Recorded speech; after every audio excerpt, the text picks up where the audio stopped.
professor at Istanbul Technical University, Boğaziçi University, and now he's at Özyeğin University.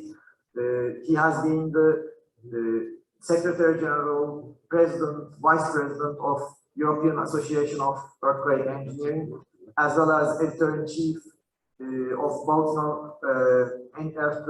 Earthquake Engineering and book series called Geotechnical, Geological and Earthquake Engineering by Springer.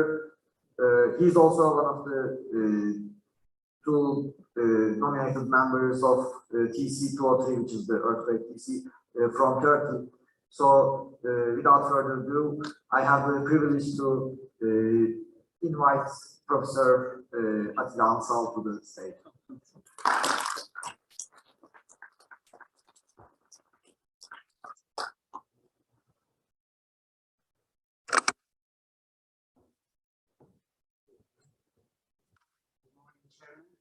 Good morning, ladies and gentlemen, and good morning, colleagues. This is actually a privilege for me because my age, it's not always easy to travel, but Cyprus was not very far away. And of course, laboratory testing was one of my initial favorites when I came back to Turkey after Northwestern.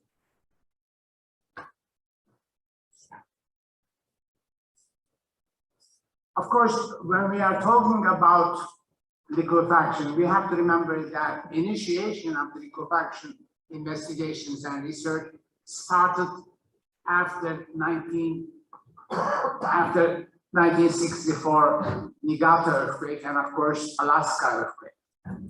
And one thing that was interesting at that time is that one of my colleagues from Kandilli University was in Tokyo, and he was witnessing the effects of the Niigata earthquake. You can see him.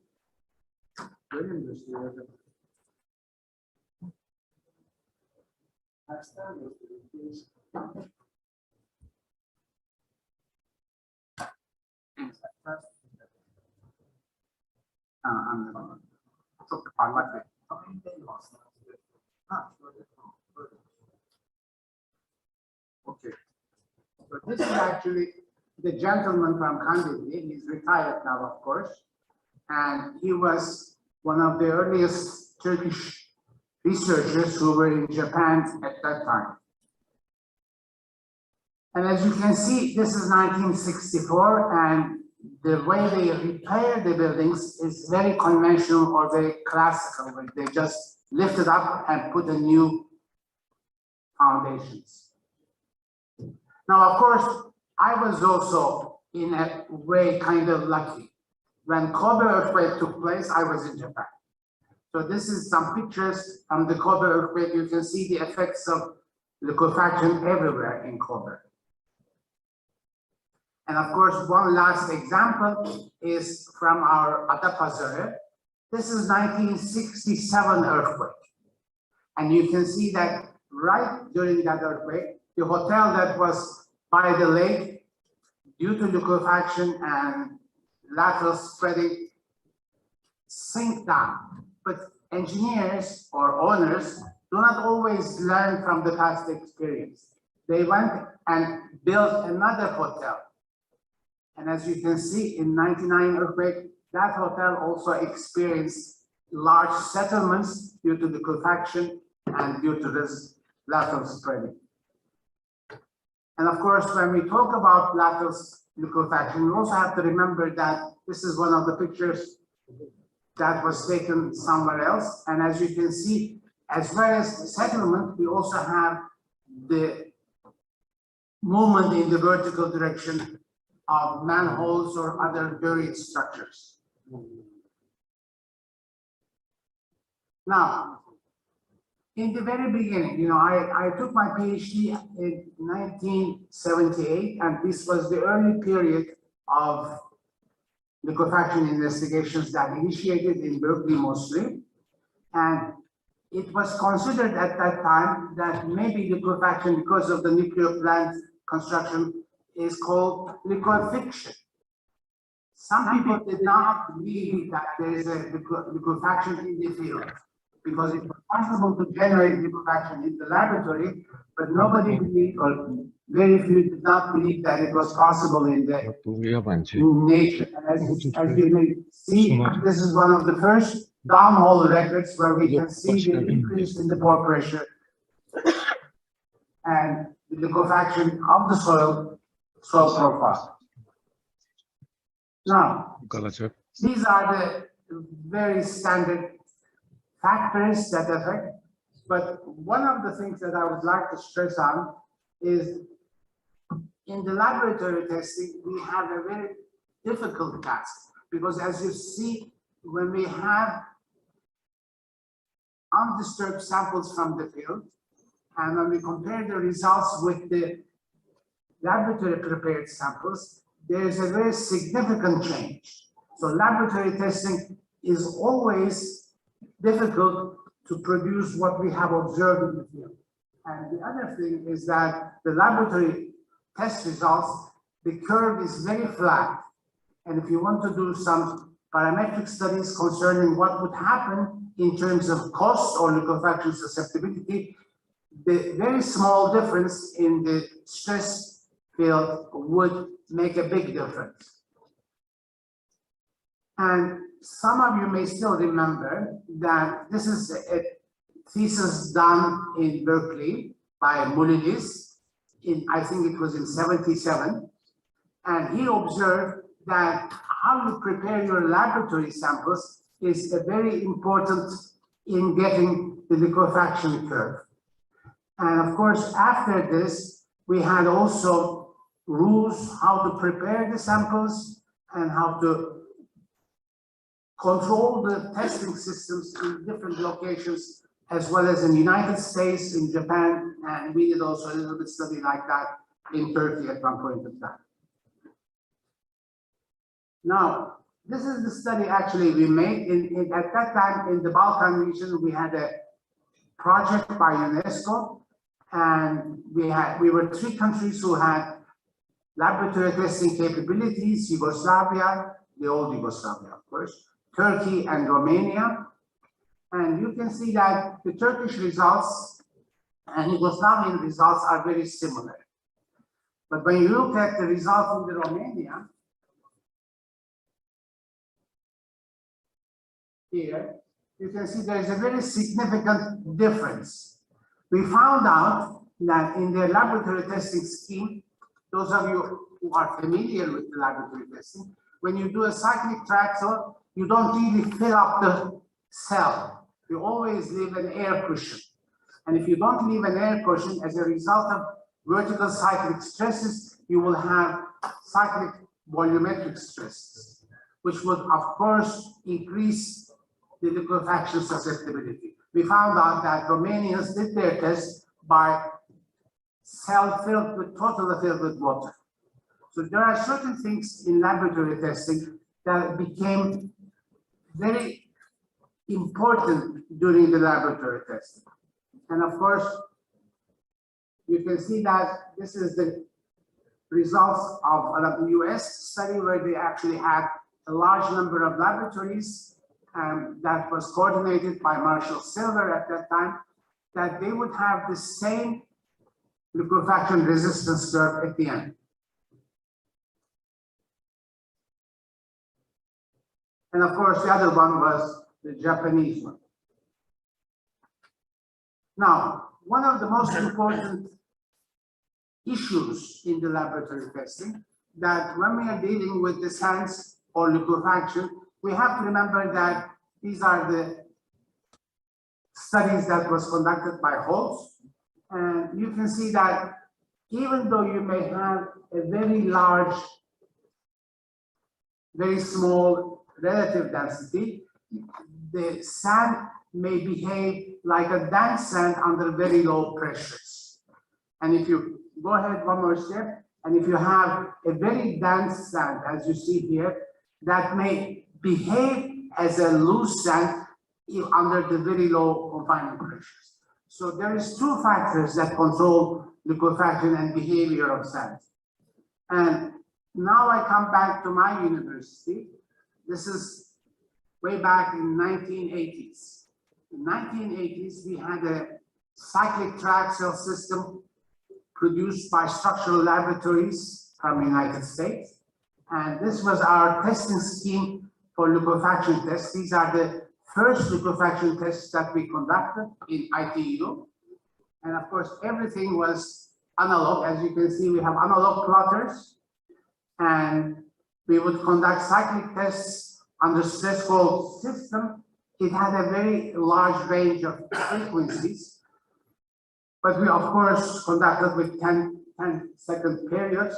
And the other issue that was important and is still important is at the very end, you can see here that what we call membrane penetration. These are the tests that was conducted by my first PhD student that you will hear as the next speaker, Ayfer Erkan.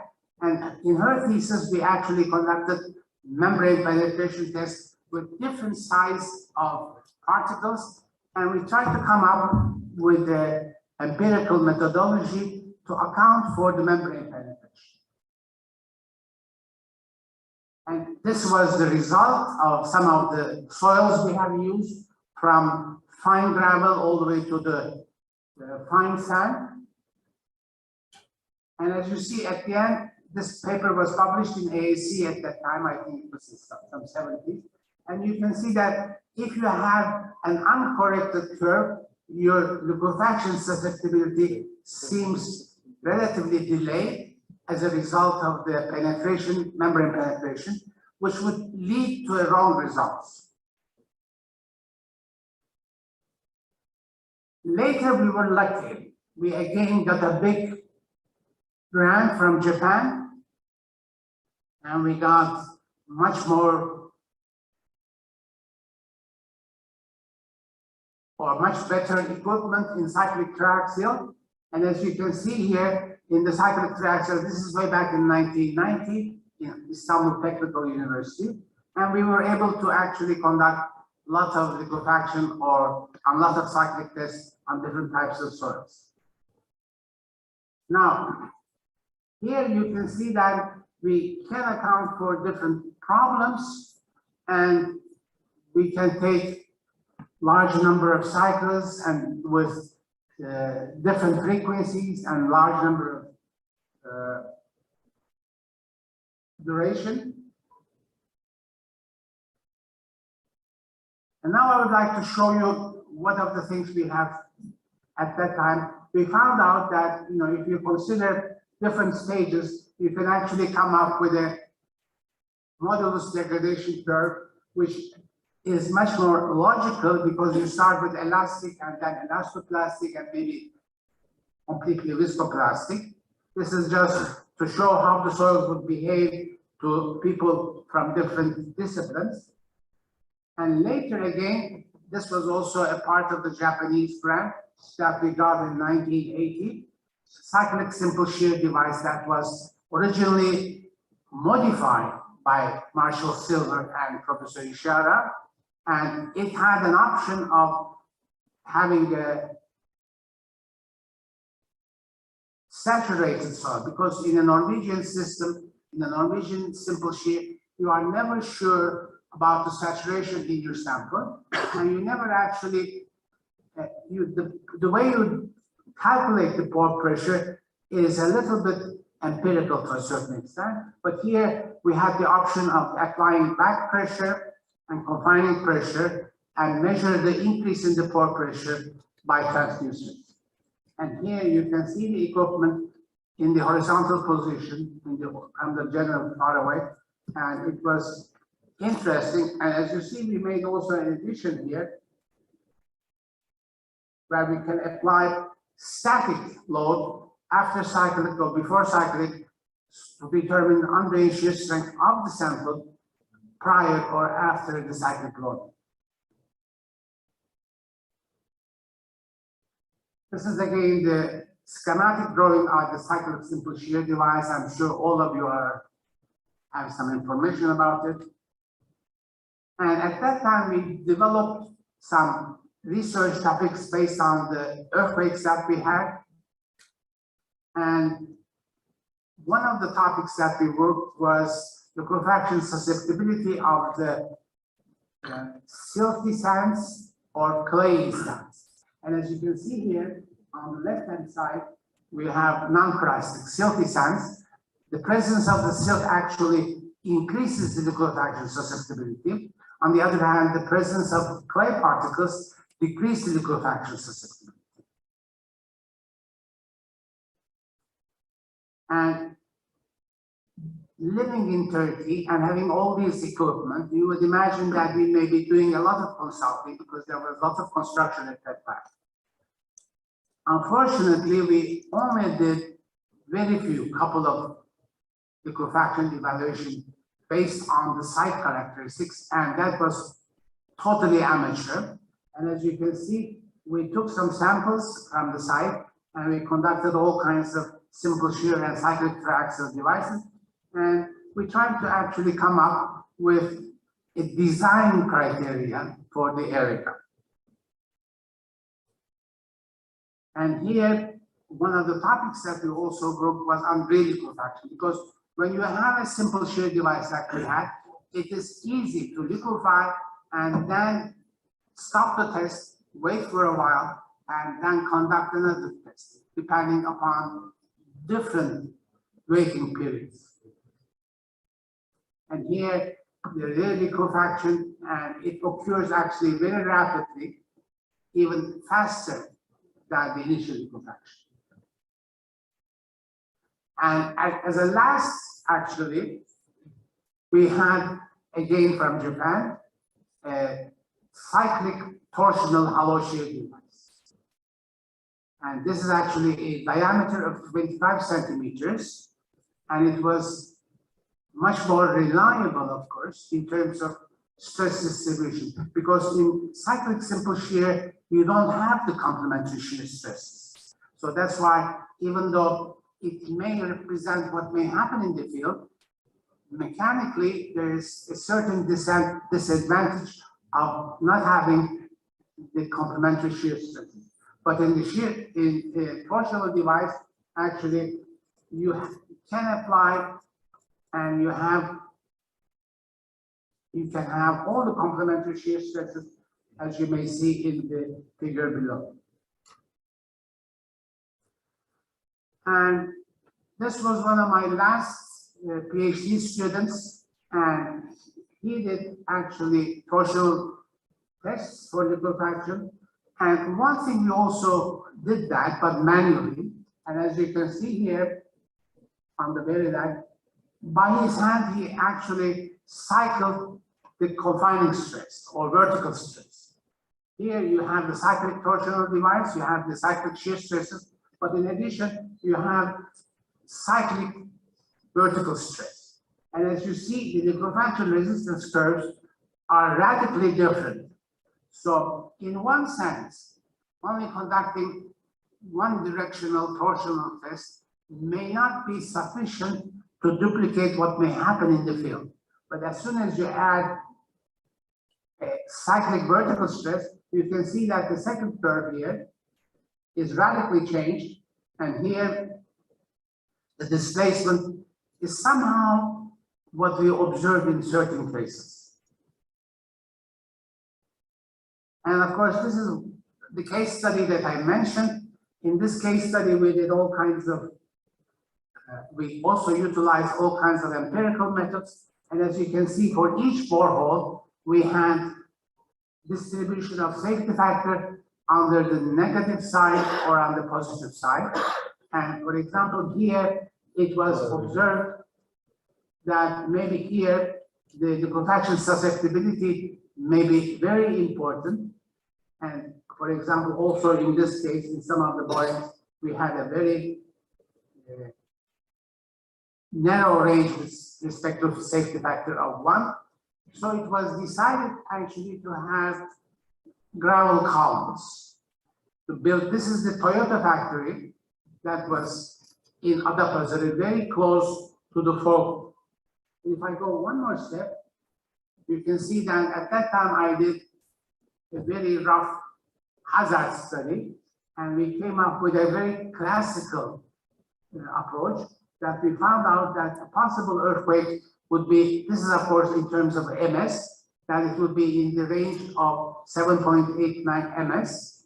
And actually the earthquake was, as you may recall, was moment magnitude of 7.4.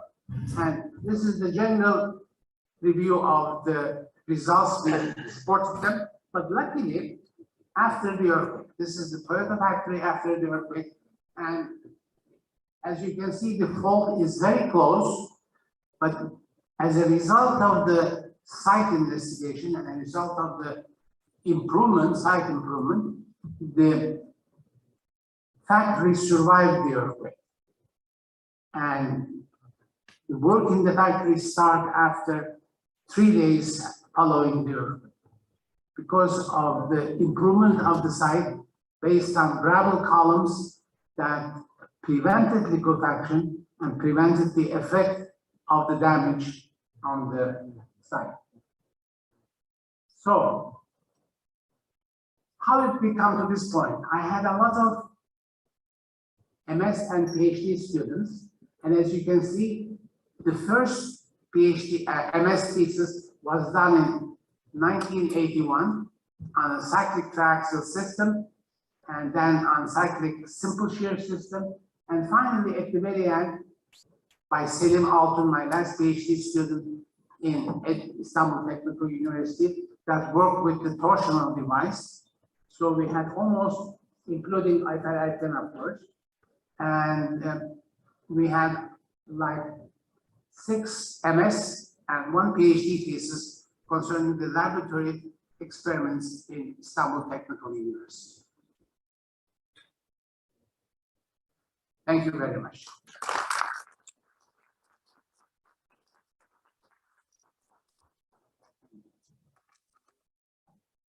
I would like to invite Chairman of TC101, Professor Mehdi, to present Professor Atilla Ansal our certificate of appreciation.